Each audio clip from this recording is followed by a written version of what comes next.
A lot of things you can do to improve your productivity, and one of those things is setting up aliases. Now, if you've ever used Bash or pretty much any other shell out there, you'd know that aliases are nothing special.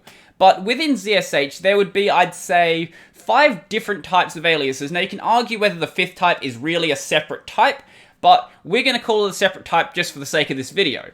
And a lot of these alias types are also possible within Bash, but there are 2 specifically that are only available within ZSH, and those are global aliases and suffix aliases.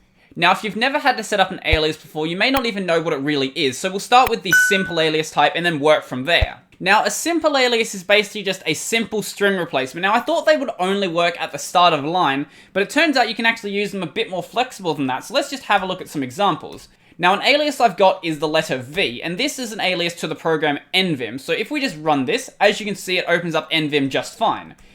And we can also do things a bit more complex than that, so we can do V and then pass in some arguments, so say to my ZSHRC file, and that'll open up just fine as well. Now, the thing I didn't know about is you can actually use it as the second command in a command chain. Like, if we do something such as cat my ZSHRC file, and then pipe that into V, that will also work. I didn't know about this until a couple of minutes ago, and that's actually really cool. But it won't work if you try to do something like, say, cat and then type in V there.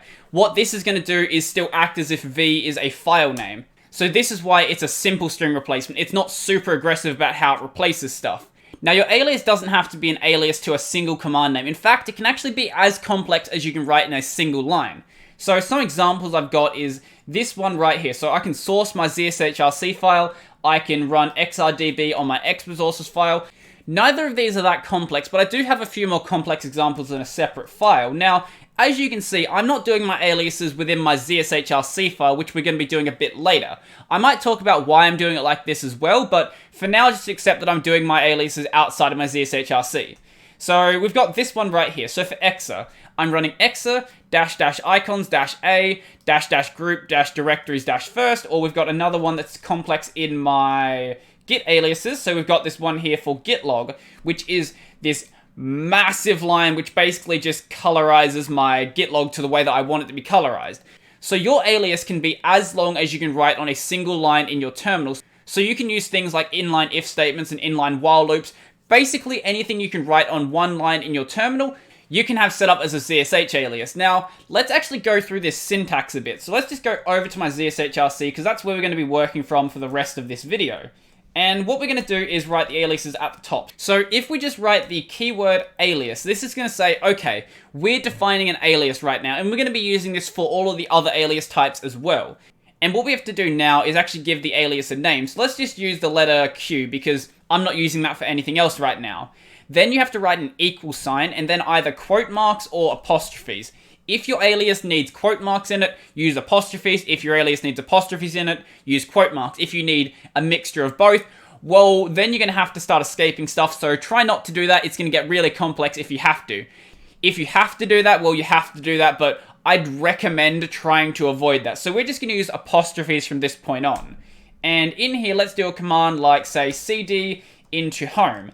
And if we just save this and quit out of this, you'll notice we won't be able to use the alias because we have to resource our ZSHRC file. So if we go source.zshrc, then you'll notice when you type in your alias, it should work. So if we write that in, that'll take us back to home. So let's go into a different directory just so we can actually see an effect there. So we're in the pictures directory now, and if I run Q, as you're going to see, it's going to take me back to my home directory. The next alias type we have is a suffix alias, and a suffix alias, it's really, really cool. However, I don't really find myself using them that often. So what a suffix alias is going to do is, let's say we write in the file name test.md.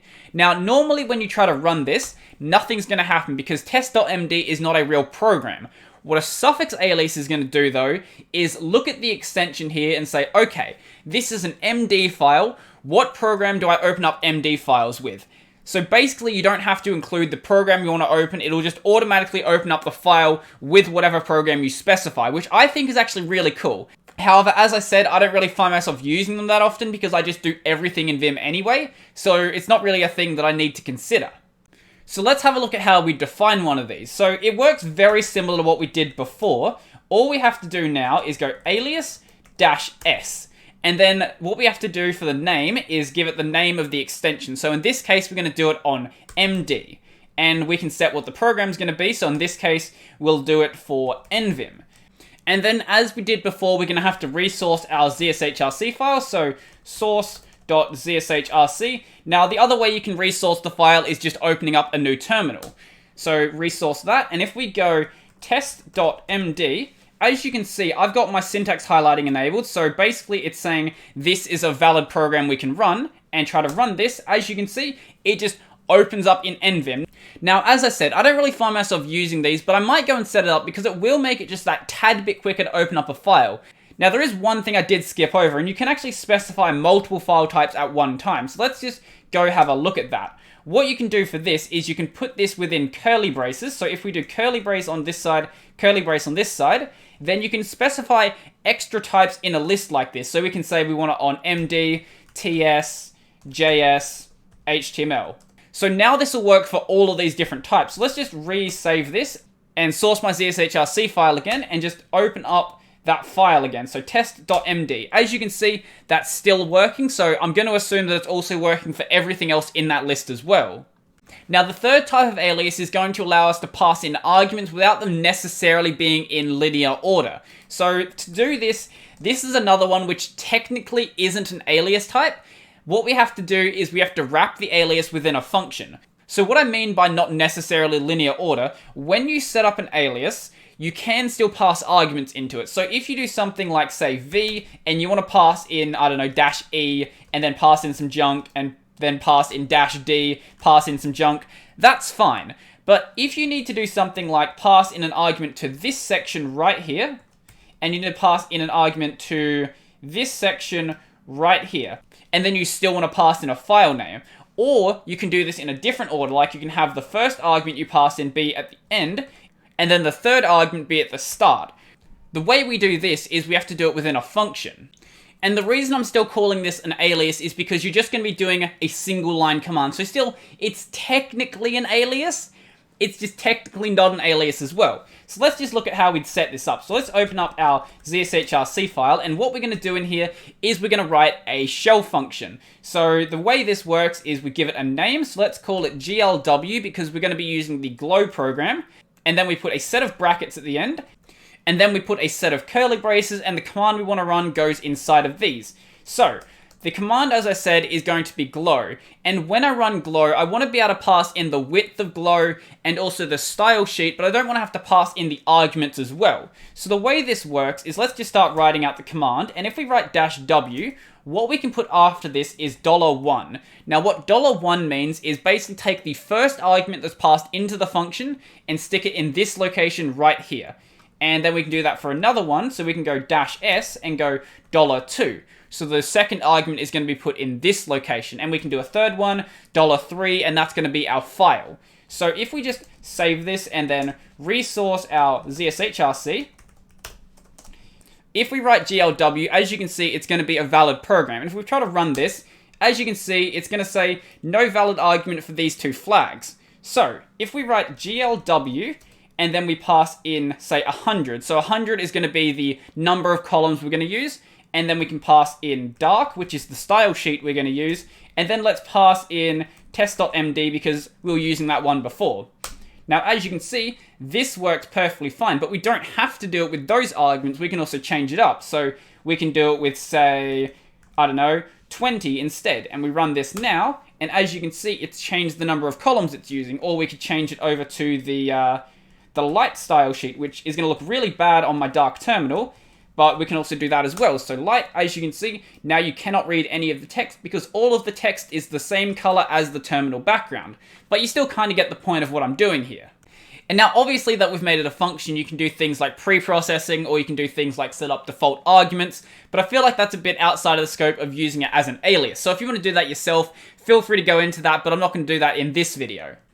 Now the next one we have is actually a proper alias type. This one is really powerful, and this one is only available within ZSH. So this is the global alias. What a global alias is going to do is going to be very, very aggressive search and replace. So if you set up a global alias for, say, the letter Q, every single location that Q shows up, it'll replace it with your alias. Be very careful what you set up as the names for these aliases because you can break stuff very quickly if you try to do this. So let's have a look at an example of this. Let's go back into the ZSHRC and we're going to delete this garbage in here because we don't need it right now.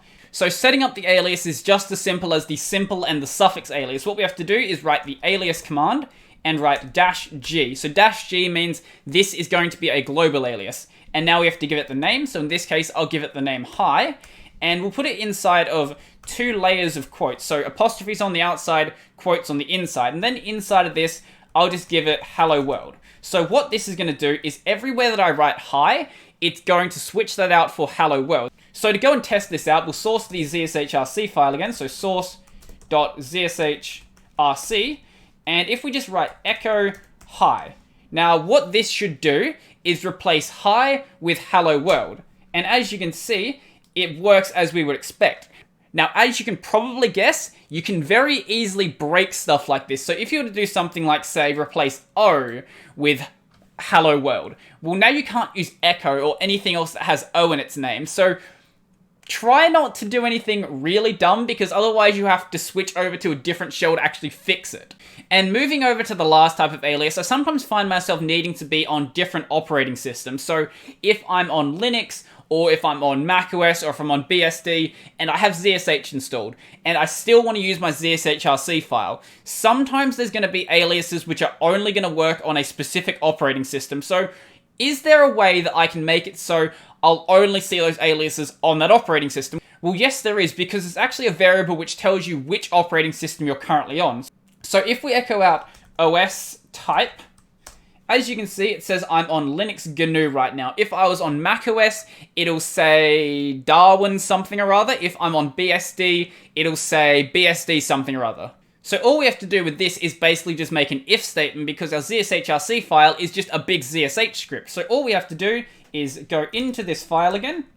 And if we just make this if statement, so if, and then double brackets, $OS type, make sure you actually put a space after that, equals, and then let's do it on Linux, star, and then put a space after that, then put a semicolon, then phi, and then inside of this, you can basically just put aliases that you want only to be running on Linux. And then you could also do an else if statement and say, okay, I want these aliases only running on Darwin, or I want these aliases only running on BSD. So whether you consider this a separate type of alias is going to be kind of up to you, but I think it kind of counts because it's a way to set up OS-specific aliases. And I didn't mention this earlier, but this is also available to do on Bash as well. It's the exact same format, you just put it in your Bash RC instead. Before I end off the video, I just want to briefly mention the way that I'm doing my aliases. So as you notice, I have them all in a separate file. So in my ZSHRC, there is literally no aliases. So the way that I'm actually doing that is with this line down here. So basically all I'm doing is I'm sourcing everything that's available within that folder. And the reason that I'm doing this is so if I want to switch over to something like Bash, all I have to do is copy this line in right here, rather than moving every single one of my aliases over to my Bash RC. So instead of having to modify 100+ lines, all I have to do is add one single line and then everything will just work perfectly fine. Obviously, if I use things like global aliases or suffix aliases, they won't work in Bash, but all of the simple aliases will work perfectly fine. So let me know, what alias types do you use? Do you just use simple aliases, or if you're using ZSH, do you use things like suffix aliases and global aliases as well? Or maybe you have some use for the OS-specific alias block as well. Let me know what your thoughts are down below. So I think that's pretty much everything for me, but before I go, I want to thank my patrons. So a special thank you to Joachim, Nathan, Andrew, Montezar, Peter Lee, Road, Tony, Oculari, and Zilva. If you want to join the Patreon, there'll be a link to that down below, as well as my Amazon affiliate links where you can buy the gear I use in this channel, or anything else you want, and I'll get a small kickback for it. Also remember to go check out my podcast, that is Techavitive, available on Library and YouTube, and the audio version is available wherever you listen to audio podcasts. Also remember to go check out this channel, available on Library, BitTube, and also BitChute. And also remember to go smash the like button and leave me a comment down below, and remember to subscribe and ding the little bell icon down below as well. So I think that's pretty much everything for me, and I'm out.